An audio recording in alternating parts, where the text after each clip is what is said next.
I'm Andrew. I've been in IT for a little while. The first network cards that I put in computers had dip switches on them. That's how long I've been in computing. Yeah. I'm happy to be here. And I'd like to thank Chef for allowing me to talk today, and also the support of Mandy and the Message Glue folks that helped me on this journey. I started putting this talk together probably at the end of the first time I was in Austin, which was 3 years ago. And then this past Christmas or winter holiday, found time to kind of put some things together and sent it in. So I recommend that people talk if you're interested. It helps kind of solidify some ideas that you might be working on.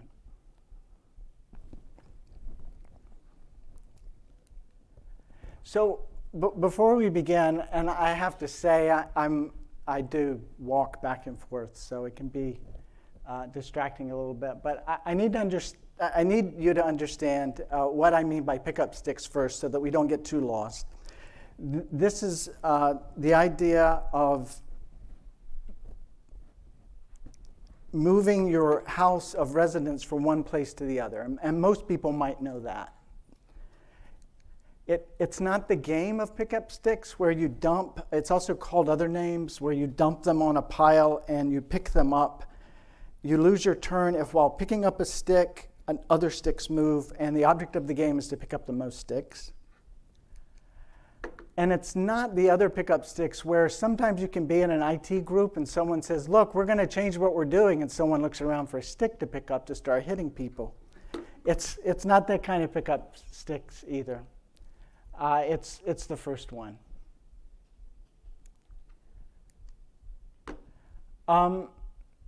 We looked at this 4 or 5 years ago. We did a whole requirements phase, and I'm not going to bore people with what we did item by item for our requirements, because it's going to be totally different for everybody in this room if you go through this stage. But undoubtedly, and this is what Chef says, and this is what we did, because I should back up and say that me and that speaker are going to have some echo if I keep moving around. I should first of all say that at SLAC, we had an operating and functioning configuration management system that allowed us to deploy thousands of nodes already. It was a hand-grown tool. I did very little in the development of that tool. It was fairly well developed before I even got there. Advances to that were done by other people. I did some of it for some of the work that I did, but not a whole lot. But we didn't want to just drop that. We wanted to have a common routine, and we wanted a community-based tool. So our solution that we had been using at SLAC, called Taylor, was not community-based. We could not rely on all of the effort that the people in the Chef community do to support the configuration management. So for instance, to deploy a configuration change on a Linux desktop, on a Mac desktop, on a AIX box, when AIX was still around, a whole set of recipes or commands within Taylor, the configuration management, would have to be done in-house. So we knew that when we changed, we did want to go to a community-based solution so that it would it would reduce the effort that we had to put in to supporting some of the infrastructure that was out there.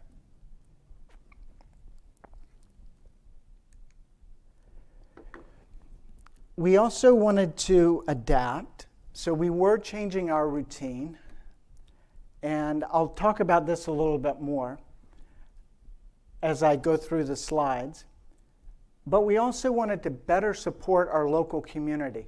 So our previous, and I should say previous very carefully, because right now at Stanford Linear Accelerator, which is also called SLAC, but it's not the communication software, let's call it the organization. So at the organization, they are still using two configuration management systems. The old one is not very good for supporting the local community. The best it has is if you're running a set of configuration management and you don't want it to work, you say this equals leave alone and it won't touch it. What we saw in Chef and what we still see is this idea that in Chef we could have a cookbook, and I'll get more into this later. You could have a cookbook called SLAC underbar NTP, and that would set up the time on the machine. And if a different enclave at SLAC, and you have to understand, SLAC is about 2,000 people, and the scientists are about 1,500 of that, and there's all these little enclaves of people who are trying to do their own research. So if one enclave said that they wanted to run NTP in a different way, well, you know what the solution is. You have the cookbook, you have the default, and then at the default you can either tag off and run some slight variant, or you could have another recipe within that same cookbook. This is one of our biggest hopes and dreams that this would happen. And in saying that, I'll have to say that it is still one of our biggest hopes and dreams that that'll happen. So here I need to pause and just get, I guess, a little academic a little bit, and that is change is both efficiency and adaptation at the same time. So efficiency is you want to be doing stuff routinized, routined, do it this way. Everybody knows you do it this way. You've got this system. Adaptiveness is being a little bit more relaxed about things, exploring. In two other ways of looking at this is efficiency is exploiting. You are exploiting the resources that you have and the abilities that you have for short-term gain. Adaptiveness is not that, it is exploring. It is looking at things. And organizations have to do this in a way that works. It's a dilemma. It really is. And it's not my idea. This was something that I've lifted from someone else.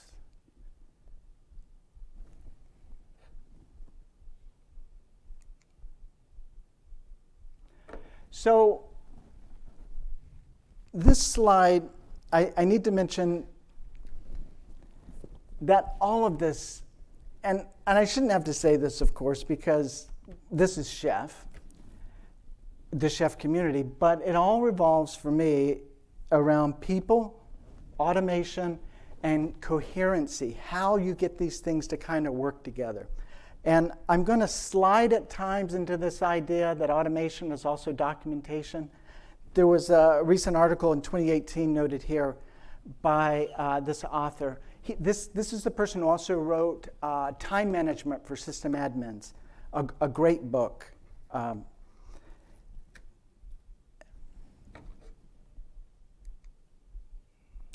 So what did we discover along the way? I've introduced some terms. I've told you some ideas about kind of what we've been going after. So revision control. If anybody here is using a configuration management system and going to a different configuration management system, you may face issues related to people not being used to using Git.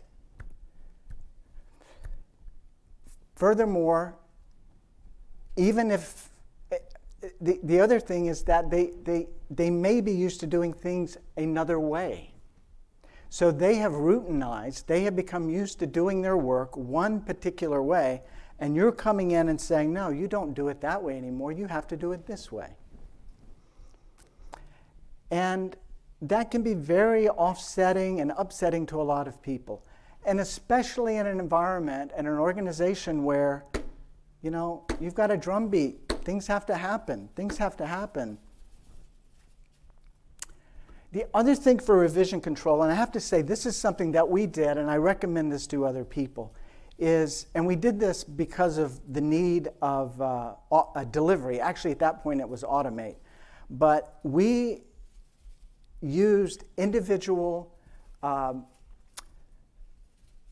cookbooks for our development. So we did not use policy files. At the point that we were doing the development here, we, and I think this is a still valid model for a lot of people, we used chef environments, chef roles, and cookbook versioning.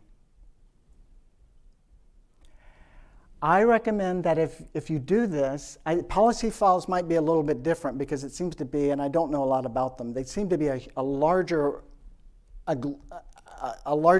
chunk of information that gets moved around. For us, they were small, tiny cookbooks. We left them in one GitHub organization. We didn't want to worry about collisions with someone accidentally overwriting a file.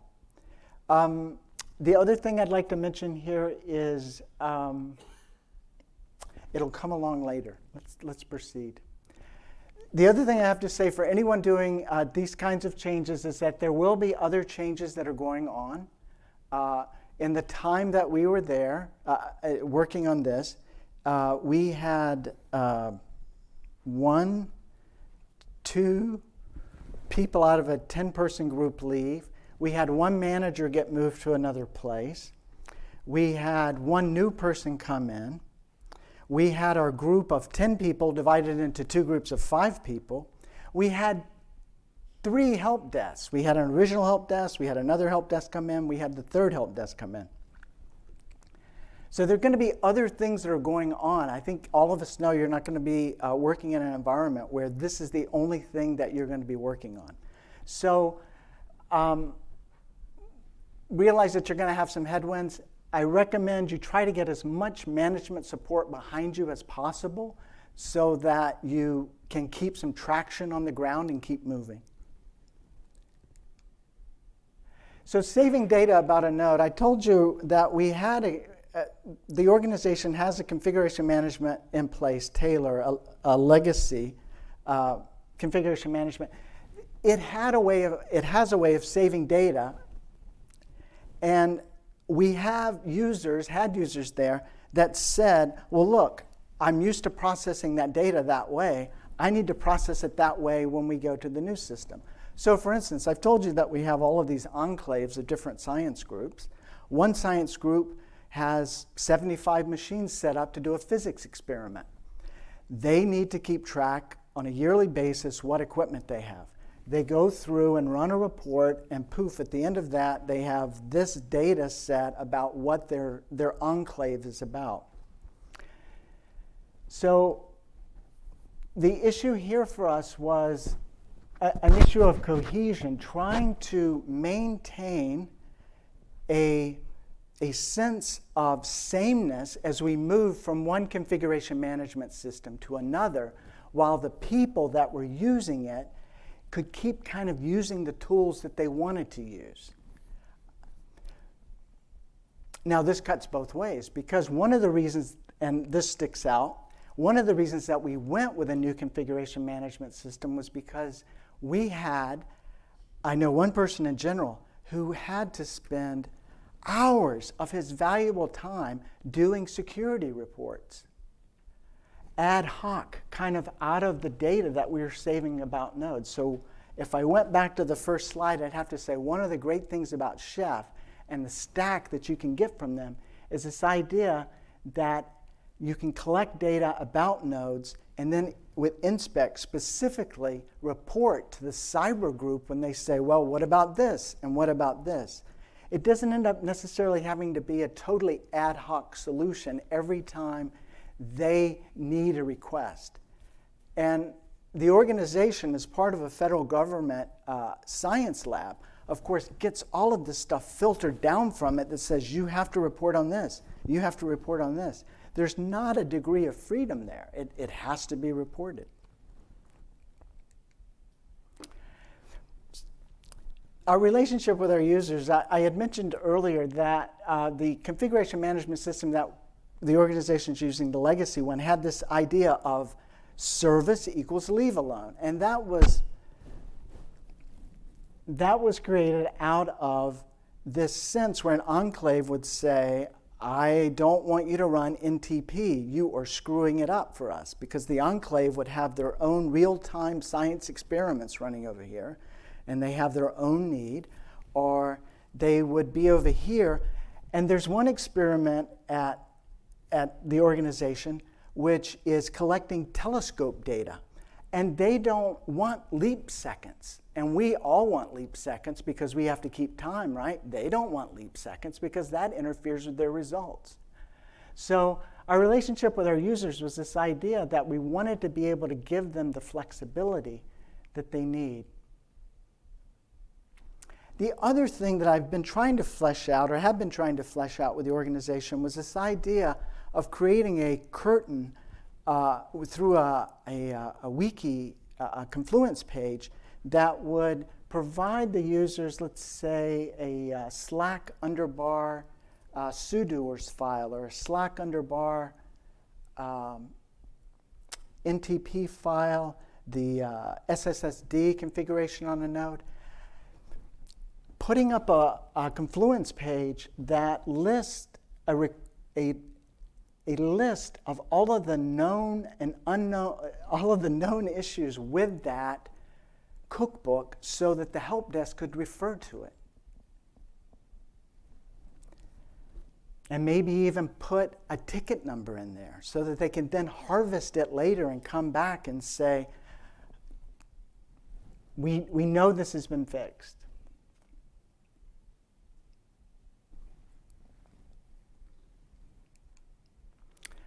Our local workflow, and this is not automate, this is local workflow.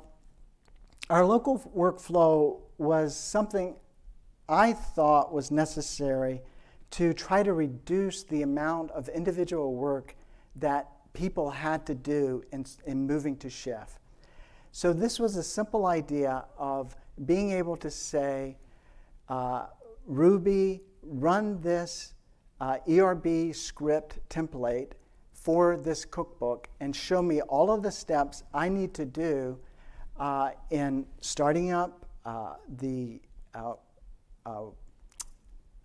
Chef kitchen instance, making the changes to instance, doing the delivery commands, or now the automate commands, so that users could run this and have a complete run sheet of what they needed to do.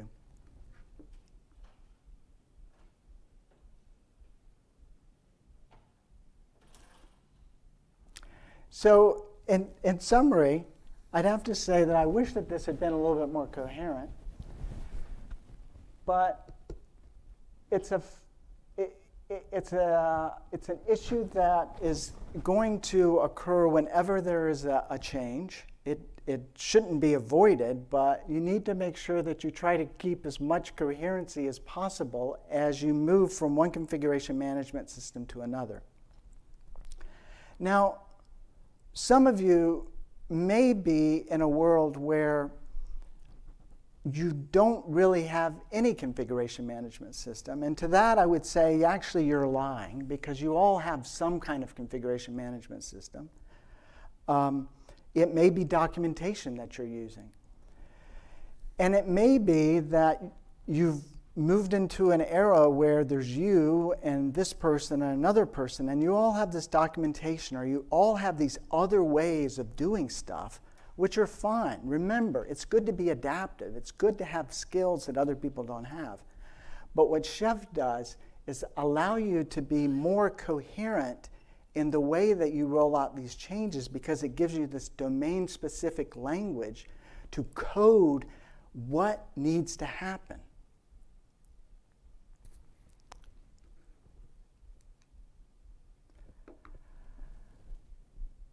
I'm in love with automation.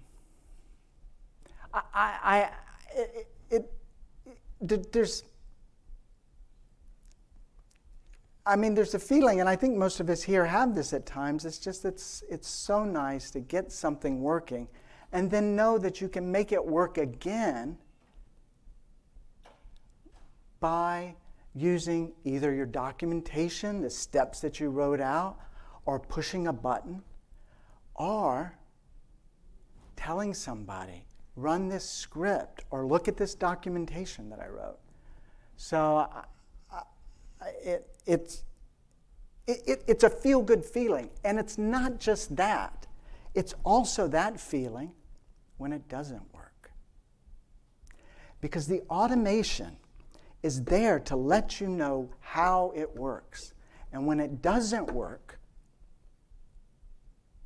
you've now got documentation or chef cookbook and recipes in there that said this is what happened and now this didn't happen. So at least you've got a starting point. You've got a point that you can go in and start doing a little bit of puzzling and head scratching. And it's turtles all the way down, and you got to find that turtle sometimes. But the automation will at least help you in that search.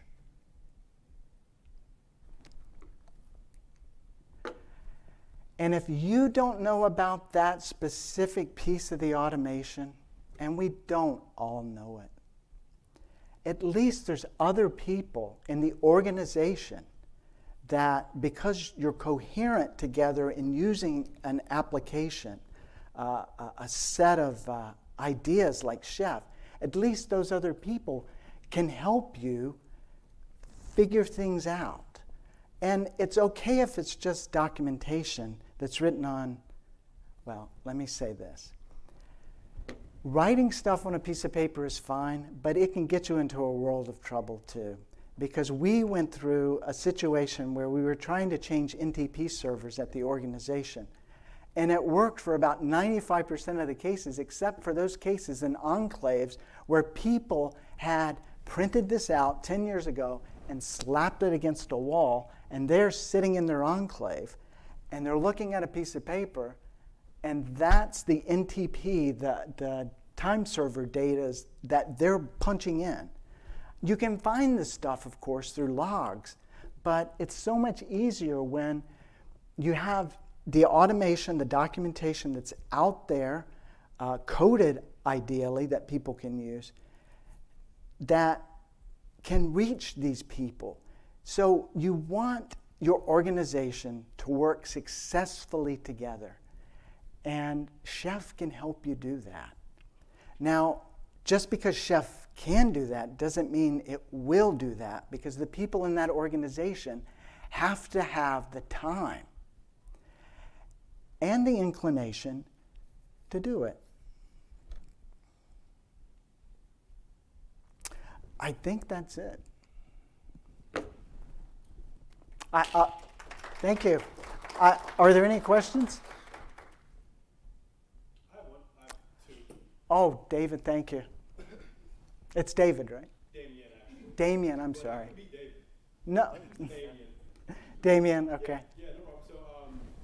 So being that I'm coming from like the actual side of Chef, my two questions. I think the first one will stem from exactly how did you get the trust of your users to increase adoption, and then the second portion is how did you kind of get through that intermediate stage or the kind of mid game to kind of get into the more advanced functions of the product. The first question of trust and adoption, I'm not sure the organization's there. Okay. And part of that may be larger than just Chef. So I was at a high energy physics conference in San Diego in March, and there were about 120 people there. I gave my talk, and as a one aside, I said, I haven't heard anybody talk about Chef. Everybody's talking about Puppet. And I said, can anybody raise your hand that's using Chef? And one person in my group rose his hand. I said, not you, I know about you. One other person rose his hand. And I'm not sure if he really was using Chef or if he just kind of woke up and someone said, does anyone like to be a chef? But the science community in some parts has really gone down a puppet road, and I'm not sure why. And I'm just being honest, Damien. But there's lots of machines there that are being run now by Puppet, not Chef. And as something comes into like a pricing, but this is why I'm kind of now making this kind of like an open discussion, because I think the company as a whole, like the mistake that we made, is that we weren't very opinionated on how you should use Chef, meaning how we didn't really have any type of best practices. Kind of gave the keys and let you figure it out. Yeah. Because we're thinking it's your environment, it's your processes, it's your technology, the golden triangle, you figure it out. Yeah. I think you guys have noticed that with the enterprise coding or making the enterprise code and things of that nature, that we're getting more opinionated of how you should run Chef. So I guess I'm kind of throwing it now back to like everyone else that has dealt with these projects or dealt with these tools before, is outside of the pricing model, because Puppet does have like perpetual licenses and things like that. Well, we're more subscription based. Is that, would you want more like us telling you what a best practice looks like? Like, how do you put it in the pipeline? How do you use resource control? Do you want runners, etc.? Or do we want you just to let the community figure it out and then share it amongst themselves, write your own guides, and then you just figure them out like that at these conferences? It's kind of like an open discussion. Right. At the organization, which I no longer work at the Stanford Linear Accelerator, I think when we had conversations with Chef along the way, you were very clear about that. And I think that was an okay position to be at. Because the organization itself internally had to make these decisions. The other thing, and I don't think Chef should be kicking themselves about this, is part of this is just scientific buy-in. Science organizations use Python out the wazoo. I mean, they're just huge Python people. I'm surprised they even talk about Puppet because it's Ruby-based. But so some of these things are just tidal waves. Sometimes that just ripple over whole congregations of people. I think long-term, Chef should probably be willing to be a little bit more opinionated with people who are willing to take it.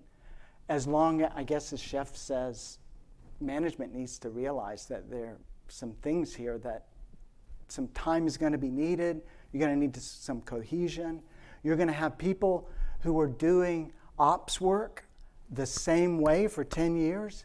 You're going to have to give them a leg up and time to do the development work too, and not just get rid of them. Anyway, that was mine. Does someone else want to add to what Damien was saying there about Chef, and should it be more opinionated about? The other question, Damien, you'd ask, were the intermediate steps? Yeah, like so. Sometimes there's like you're kind of getting drunk off. Like, hey, I'm doing this thing. Yeah. But then you kind of hit that mid game of like, okay, where do I go from here? Right. Because your skills are kind of intermediate. You kind of know how to do things. Now it's kind of getting into the more advanced features. Are you over that hump? Are you trying to deal with that, etc.? So the organization is at a very good point, I think.